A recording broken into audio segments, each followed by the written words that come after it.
여러분, 성경이 과학책은 아닙니다. 제 채널의 영상의 내용들은 성경에 대한 내용을 과학적으로도 생각해 볼 수 있다는 내용을 다룹니다. 하지만 저는 하나님께서 이 세상의 모든 과학의 법칙들을 뛰어넘는 전능하신 능력을 가지신 분으로서 유한한 인간은 감히 이해할 수 없는 모든 것들을 하실 수 있는 분이라고 믿습니다. 그럼에도 불구하고 제가 이 채널을 운영하는 이유는 성경에 써 있는 내용을 절대로 안 믿으려고 하시는 분들, 혹은 믿을 수 없다고 하시는 분들을 위해 그런 현상이 가능할 수 있다는 가능성을 보여드리는 것입니다. 요한복음 20장 29절입니다. 예수께서 그에게 이르시되 도마야, 너는 나를 보았으므로 믿었으나 보지 않고 믿는 자들은 복이 있도다 하시니라.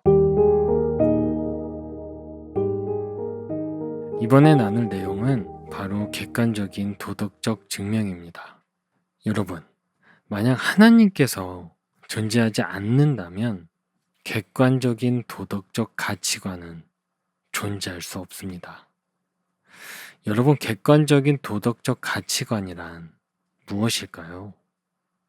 이것은 우리가 동의를 하던 안 하던 인정할 수 있고 구속력이 있는 도덕적 가치관을 말합니다.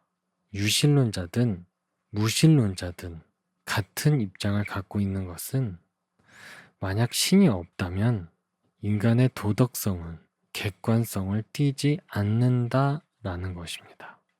무신론자인 과학 철학자 마이클 루스 교수는 이렇게 말했습니다. 도덕성마저도 생물학적 적응으로 생겨났다. 또 이런 주장도 합니다. 도덕이란 그들에게 살아남고 자손을 번식시키기 위한 도구다. 여러분, 이 주장에는 많은 문제점이 있습니다. 하나님이란 절대적인 존재도 없는데 진화조차 불완전했던 영장류인 호모사피언스로부터 발생한 도덕의 가치관이 객관적일 거라는 바로 이 생각 말입니다. 그는 또 이렇게 말했습니다. 도덕의 가치관은 타고난 성향일 뿐이며 진화하던 중에 우리의 몸에 우연히 저절로 배어버린 것이다. 그런 성향은 사회적으로 유리한 본능을 타고난 모든 동물에게 필연적인 것이다. 라고 말했습니다.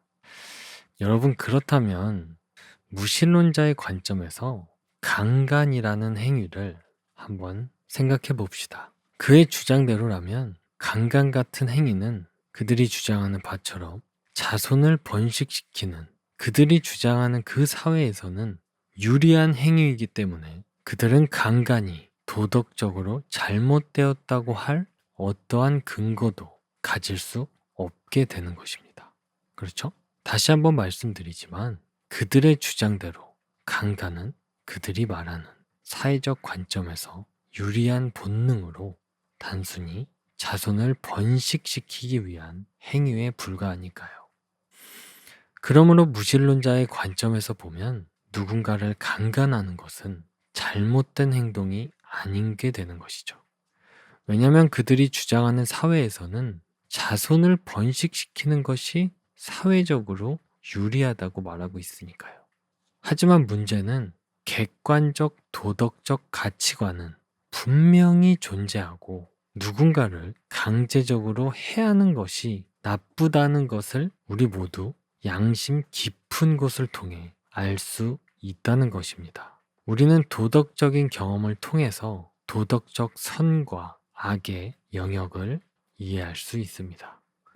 강간 같은 행위, 또 그 외의 잔인한 행위, 아동 학대 같은 것은 사회적으로 용인되지 않는 행동이며 그것들은 도덕적으로 역겨운 것들입니다.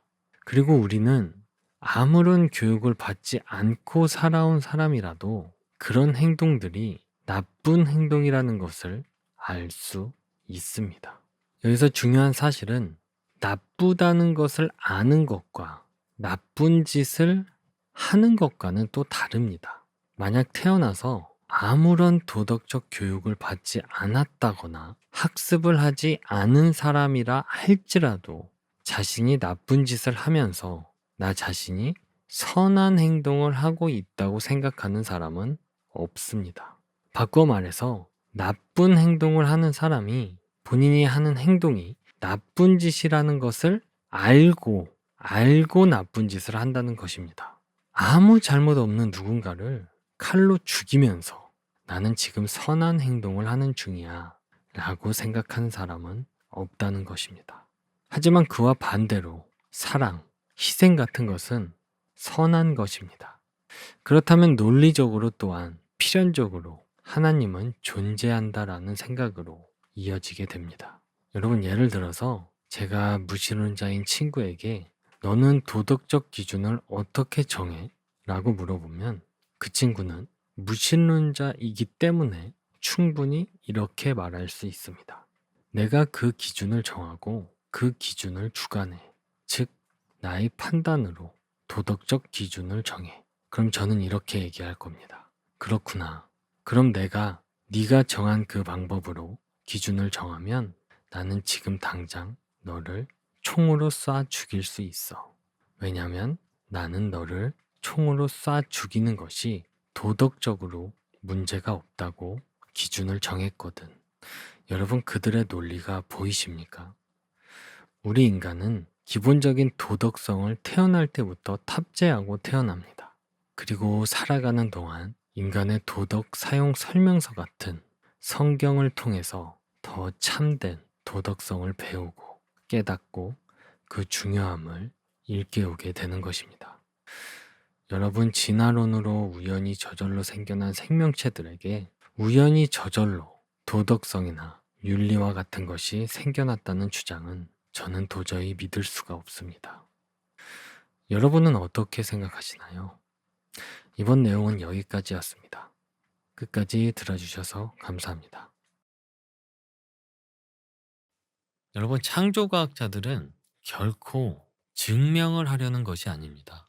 어떻게 한낱 인간인 창조과학자가 우주 온 만물에 담긴 하나님의 전능함을 다 이해할 수 있겠습니까? 창조과학자들은 증명을 하려는 게 아니라 증거를 보여드릴 뿐입니다.